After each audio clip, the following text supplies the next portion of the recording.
Je répète encore, le chef d'État a dit, venez, mettez-nous ensemble pour qu'on réfléchisse. Pourquoi ça doit créer un débat? Justement, les débats doivent se faire à l'intérieur. Venez, demande aux Congolais de venir réfléchir pour mettre en place une constitution, une nouvelle constitution. Mais il n'est pas le premier à le faire. D'abord, c'est un droit reconnu par la Constitution. Bonsoir Patrick. Vous êtes le président du notable de Kinshasa. Tout récemment, le président de la République démocratique du Congo, Félix-Antoine Tshisekedi, a récemment appelé la classe politique congolaise à engager une réflexion sur des réformes constitutionnelles. Certains disent envie d'adapter la Constitution, notre Constitution, aux réalités du pays. Ces démarches aujourd'hui suscitent un débat dans la classe politique. Certains estiment que cela pourrait ouvrir la voie à un changement de constitution permettant ainsi un troisième mandat au président Félix. Comment jugez-vous cette initiative du président de la République? Considérez-vous que cela doit justement avoir un soutien de vous? Monsieur le journaliste, je crois que nous avons une classe politique pour aider la masse à comprendre. Nous avons les intellectuels pour réfléchir, pour que le pays soit réellement un pays gouverné. Je suis sidéré de voir que nous avons des intellectuels qui font la mésintelligence. Nous avons une classe politique qui veut profiter de tout pour créer un désordre ou pour faire le dialogue auprès du président. Je parle des deux côtés. Et ceux qui se disent de l'opposition et ceux qui prétendent être du pouvoir. Il faut laisser le président travailler. Le président ne dit pas que nous allons changer ça, là, non. Il demande aux Congolais, les forces vives, mettons-nous ensemble pour réfléchir. En vue de voir quelle constitution nous allons mettre en place. Mais je vous remets, je suis membre participant à la conférence nationale souveraine. Le président Mobutu l'avait fait. Il a demandé au peuple congolais de se mettre ensemble pour réfléchir sur le devenir du pays. Nous sommes restés 2 ans. Au départ, c'était la conférence constitutionnelle. On s'est mis en conférence nationale. Ensuite, c'est devenu une conférence nationale souveraine. Et les gens ont réfléchi. Je suis étonné aujourd'hui que le président Fachi demande aux forces vives, aux intellectuels, aux politiciens congolais, de tous bords, de la mouvance présidentielle et de l'opposition, de venir réfléchir. Il y en a qui disent, nous n'allons pas venir, parce qu'ils sont en train de préjuger les idées du président, alors qu'il n'a encore rien dit. Il y en a qui viennent par esprit de Djalelo. Nous soutenons. Vous soutenez quoi? Moi, je crois que c'est un manque de respect. Et les amis de l'opposition, ils aiment le pouvoir. Ou bien alors, c'est l'ignorance. Ils ne comprennent pas. Je crois que, monsieur le journaliste, il n'y a pas de débat. Que les gens qui sont capables de réfléchir, les constitutionnalistes, les forces vives, les politologues, ceux qui comprennent, les juristes, mais qui viennent, qu'on se mette ensemble, qu'on réfléchisse. Et cette constitution, ce n'est pas la constitution de Fachi. C'est une constitution pour la République. Ça peut prendre 30 ans, 40 ans. C'est la constitution française. La dernière, c'est le général de Gaulle. Non, aujourd'hui, ce n'est pas nous qui l'utilisons. Ce n'est pas sa constitution, ok? Donc, je crois que, monsieur, pour moi, c'est un faux débat. Quand je vois des banderoles, ça et là, on soutient Fachi. D'autres disent, nous ne soutenons pas, mais ça n'a pas de sens. Ça n'a pas de sens. Venez, répondez à l'appel du chef de l'État et réfléchissons ensemble. Voilà ce que je voulais dire pour cette question.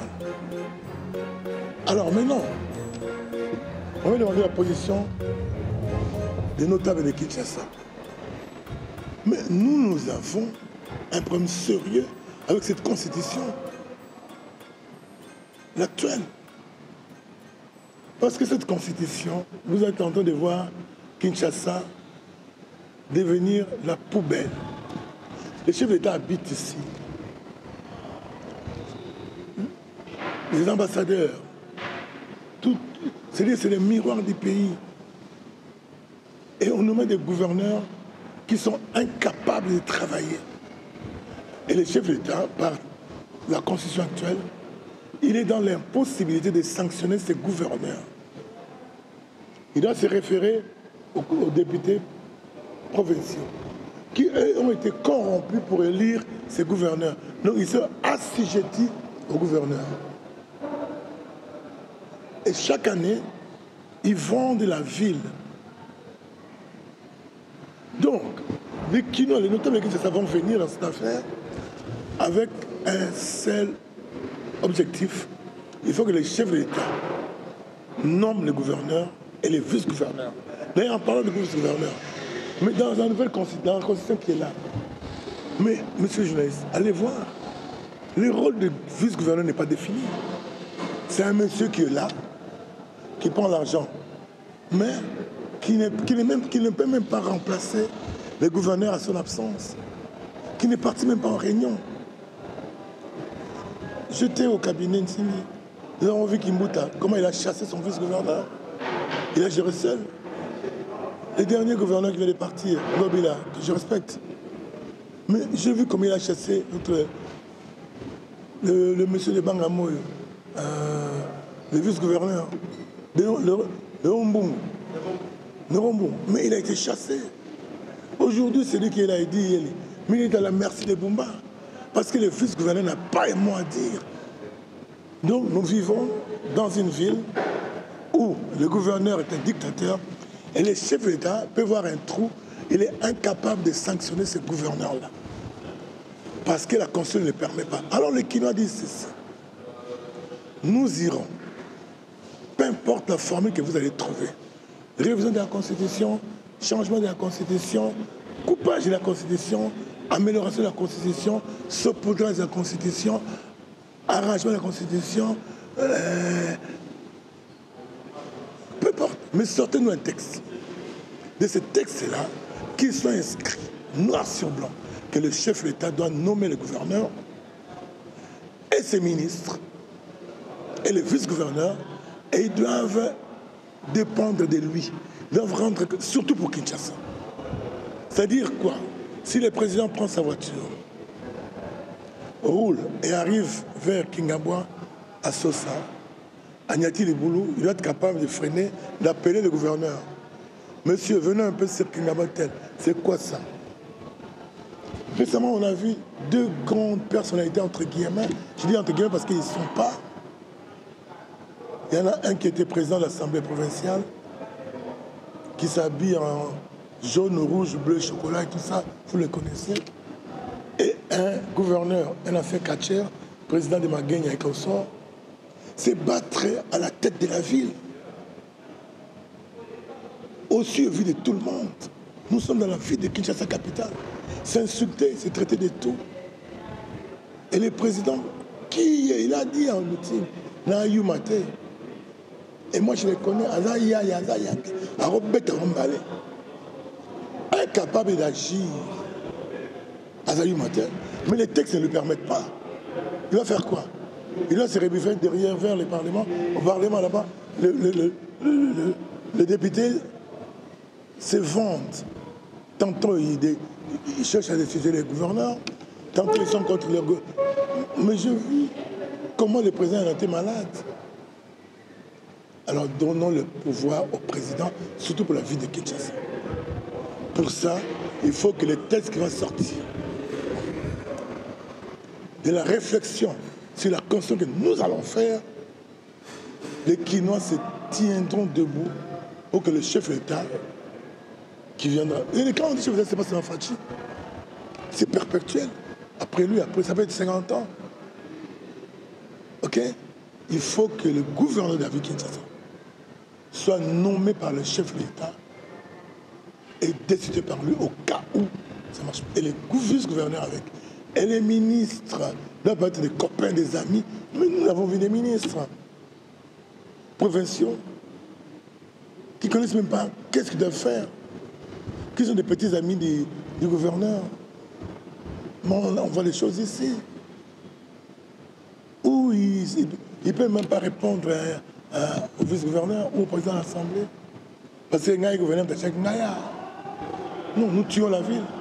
Et les députés provinciaux qui sont là,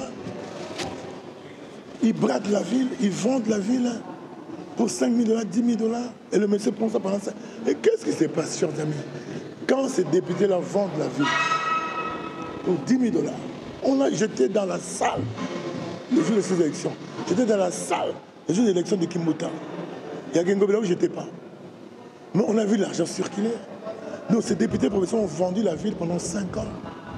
Et ils n'ont pas de pouvoir de remettre cela en cause. Voilà pourquoi nous disons, il faut que ce qui se passera au niveau de la réflexion constitutionnelle établisse pour les notables de Kinshasa, noir sur blanc, que le gouverneur désormais de la ville de Kinshasa doit être nommé par le chef de l'État.